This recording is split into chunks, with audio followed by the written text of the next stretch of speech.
وہ دو. وہ باپ پریشان ہے کہ میرا کاروبار چل رہا ہے تو اس میں ساتھ میرے تیرے حق کا ابھی مانگنے کا کیا مطلب ہے. کہا نہیں میرا حق لگتا ہے مجھے دو.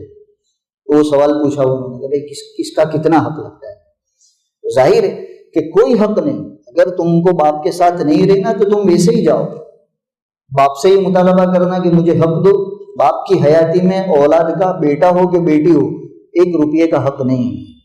بالکل صاف بات ہے.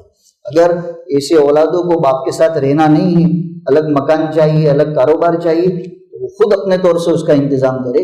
باپ پر مسلط ہونا, اس سے مطالبہ کرنا کہ مجھے اپنا حق, تو یہ غلط ہے. ہاں باپ اگر اپنی مروت سے, اپنی خوشی سے, اپنی حیاتی میں اولاد کو الگ کرتا ہے, مکان دلاتا ہے, کاروبار شروع کرا دیتا ہے, وہ اس کی مرضی کی بات ہے. باقی اولاد کو یہ حق نہیں ہے کہ وہ باپ سے اس کی حیاتی میں مطالبہ کرے. تو ایک اہم مسئلہ تو یہ ہوا کہ میراث کا حق مرنے کے بعد لگتا ہے, زندگی